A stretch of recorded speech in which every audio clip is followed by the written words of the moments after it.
भाइयों, ये पुरानी यादें जो आप तक पहुंच रही हैं, आपके और हमारे परम पूज्य मार्गदर्शक माताजी, गुरुजी, गुरु क्या, पिता और माता, और इनको देखकर आप खुद कह सकते हैं कि जो सगी माँ होती है उससे भी ज़्यादा प्यार, दुलार, करुणा, दया, प्रेम जो इन माताजी ने सबको दिया, वो ही लोग अनुभव कर सकते हैं जो इस वीडियो में हैं या जो इस समय पर थे। गुरु महाराज की जो ये मेरे साथ चल रहे हैं, आप देख रहे हैं, इन गुरु महाराज की दया, और आप देख रहे हैं माता, इन गुरु माता की वो करुणा, गुरु महाराज के अंदर की वो शक्ति, वो प्रेम, वो खिंचाव कि वो एक बार करुणा से देख लें तो उठने को मन ना करे। ऐसी दिव्य आत्मा जो परमात्मा से साक्षात मिली हुई, उनकी वो यादें इस वीडियो के द्वारा आप तक पहुंचा रहा हूँ। याद आती है जब इस तरह से गुरु महाराज हमसे दवाई दवाई कहते हुए कि अमित ये दवाई कैसे लेनी है, ये दवाई इधर रखो, और माताजी का वो दुलार, बेटा यहाँ बैठ, और इस तरह से देखो, इस तरह से सिर पे हाथ रखना, देख बार बार समझाना कि क्या करेगा कि माताजी मुझे तो ध्यान भजन करना है, भक्ति करनी है। अरे नहीं, अभी तुम दुनियादारी करो, दुनियादारी देखो। सभी को आशीर्वाद देते हुए हाँ, माता का ये रखा हुआ हाथ जीवन को धन्य कर गया। गुरु महाराज का वो प्रेम जीवन को धन्य धन्य कर गया। आज उसी शक्ति से, उसी यादों में ये साधना, ध्यान होता है, और इन यादों को देखकर, मन में बारंबार सोचकर और देखकर जो ध्यान होता है, वो स्वर्ग से भी, अनंत स्वर्गों से भी अच्छा लगता है। मुस्कुराती हुई माता, वो फ़ोन पर बात करते हुए पिता तुल्य गुरु, वो सुंदर स्थान, वो सत्संग, आप सब लोग जो इस वीडियो में कुछ हैं, कुछ सूक्ष्म लोक में चले गए हैं गुरु माता के साथ, अगली यात्रा पर हैं, गुरु लोक में हैं, और कुछ लोग इस समय हैं। जो लोग इस समय भूधरा पे हैं, वो इस वीडियो को देखकर वाकई अपने आप को धन्य मान सकते हैं।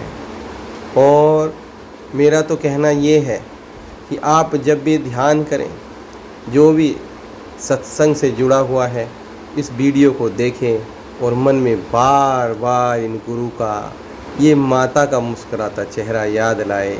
इससे बड़ा ध्यान और क्या हो सकता है। जो आपको आनंद मिलेगा वो आप अवर्णित है। आप देखो, ये ध्यान मैं रोज़ करता हूँ, कोशिश करता हूँ, जब भी इस वीडियो को देखता हूँ ऐसा लगता है कि बस शायद वो समय वहीं ठहर जाए और वो समय आगे ना बढ़े।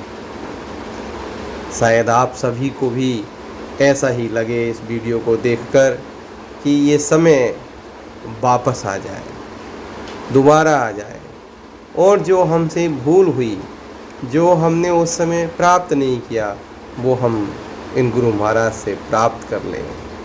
कुछ लोग तो देखिएगा किस तरह से आनंद ले रहे हैं, वह गुरु का सानिध्य है, वो चाय की चुस्की, वो भंडारा। देखो कि ये सब पुराने हमारे सत्संगी, ये आप देख रहे हैं, मद मस्त, ये बड़ी आत्माएं हैं, बहुत ऊंची ऊंची आत्माएं हैं। इन सभी आत्माओं को, इन सभी गुरु भाइयों को, इन महान महान महात्माओं को मेरा कोटि कोटि प्रणाम। ये महान आत्मा भजन करती हुई, गुरु से ऐसे जुड़े हुए, जब गुरु के सामने भजन करते थे, आँखों से आंसू झर झर झर, प्रेम के आंसू, झर झर झर बहते थे। ऐसे ये सत्संगी और ऐसे ये हमारे बुज़ुर्ग, ये आत्माएं, ये महात्माएं, ये जितने भी महान आत्मा हैं, सभी को मेरा कोटि कोटि प्रणाम है। दोस्तों, इस वीडियो को आप अगर सत्संगी बार बार देखें। ये वीडियो मैंने सत्संग ग्रुप में मात्र इसलिए ही भेजी है कि इसको आप याद करें, बार बार देखें और उन यादों में खो जाएं और बार बार गुरु दर्शन के, गुरु माता के दर्शन के उन पलों को याद करके अपने आप को उन यादों रूपी झरने में, उस झरने में आपको स्नान करा लें। अपनी आत्मा को, अपने मन को, अंतःकरण को आप शीतल कर लें। गुरु भाइयों, ऐसा समय बार बार तो नहीं आता, लेकिन इस विज्ञान के द्वारा हम चीज़ों को, भूतकाल को देख सकते हैं। वैसे तो आप जो इस समय तारा देख रहे हैं, जो तारे देखते हैं, ये करोड़ों वर्ष पूर्व के तारे इस समय देख रहे हैं, क्योंकि तारों से आने वाला प्रकाश जो इस समय हमारी आँखों में पहुँचता है, वो करोड़ों वर्ष की दूरी तय करके पहुँचता है।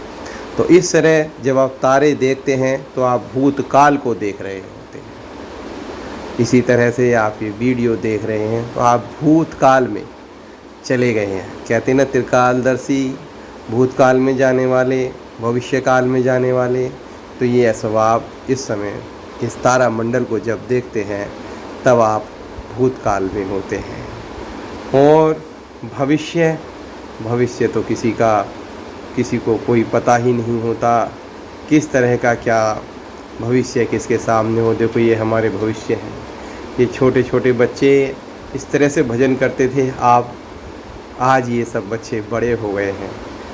मैं समझता हूँ इन बच्चों के मन में जो श्रद्धा और प्रेम गुरु महाराज का है, वो शायद आने वाली पीढ़ी उस चीज़ को ना समझ सके। गुरु बनना बहुत आसान है, प्रवचन करना और भी आसान है, लेकिन अनुभव करना और अनुभव कराना ये केवल वही व्यक्तित्व कर सकता है जो उस परम सत्ता से जुड़ा हुआ हो। हमारे ये मार्गदर्शक, ये गुरुवर, ये माता लगातार उस परम सत्ता से जुड़े हुए थे। माता जी का जब बीमारी हुई और तकलीफ़ हुई, बंधुओं, कई लोगों को उन्होंने आशीर्वाद दिया था और ऐसी खराब बीमारियों से वो लोग ठीक हुए थे। और वो दयनीय दयालु माता ने सारे कष्ट अपने ऊपर ले लिए थे। ऐसी माँ, और उन सारे कष्टों को अपने ऊपर लेते हुए हमारी वह माता, गुरु माता सूक्ष्म लोक में चली गई। गुरु भगवान ने हजारों लोगों के कष्ट दयावंश ऐसे ही ले लिए और वो भी सूक्ष्म लोक चले गए। सूक्ष्म लोक गए कहाँ? सूक्ष्म लोक में व्याप्त होकर दोनों महात आत्मा बन गए और आज करोड़ों करोड़ों, हजारों हजारों भक्तों से एक साथ संपर्क स्थापित कर लेते हैं। इस वीडियो को आप देखिए, ध्यान में सांसों सांस जाइए और एहसास कीजिए, आज भी वो ऐसे लगते हैं कि सामने बैठे हुए हों। मैं कभी भी जब भी गुरु भगवान का, गुरु माता का ध्यान करता हूँ तो जिस बिस्तर पर, जिस बेड पर वो बैठे थे, उस बेड को सामने रख लेता हूँ और नीचे बैठता हूँ और सोचता हूँ दोनों बैठे हुए हैं और ऐसा लगता है कि वो साक्षात बैठे हुए हैं। आप उनसे बात कर रहे हैं, आप उनसे बात करते हैं और कहते हैं, बेटा हम तुम्हें सुनना चाहते हैं, हम बहुत बोल लिए, अब हम तुम्हें प्रेरणा देंगे, हम तुम्हें सुनना चाहते हैं, हम तुम बच्चों को इस मार्ग पर बढ़ते हुए देखना चाहते हैं। देखिए शर्मा जी, ये सब लोग इस तरह तल्लीन होकर भजन करते थे। ये गोविंदपुर वाले लोग, हमारे पिताश्री, सब ये बच्चे अब तो सब बड़े हो गए, इनको आप देखो, देखो कितने कितने मदमस्त होकर ये लोग खो गए हैं। वो प्रेम, वो मोहब्बत, वो यादें अब कहाँ रहीं, कहाँ गए वो दिन, कहाँ गए वो लोग। आज बस केवल ये मेरे पिताश्री इतने प्रसन्न, और इन्हीं के, और इन्होंने ही कहा था कि जो मेरे गुरु हैं वही हमारे असली मार्गदर्शक हैं। और यही मुझे ले जाते थे उनके पास, और गुरु जी के पास जब मैं जाता था, जब भी हम कुछ कहते थे, देखो मैं मैं नहीं गुरु बनता किसी का, सदैव ऐसे ही कहते थे, लेकिन जो मुझे जैसा मान ले मैं वैसा ही बन जाता हूँ। आओ ध्यान करें, खो जाए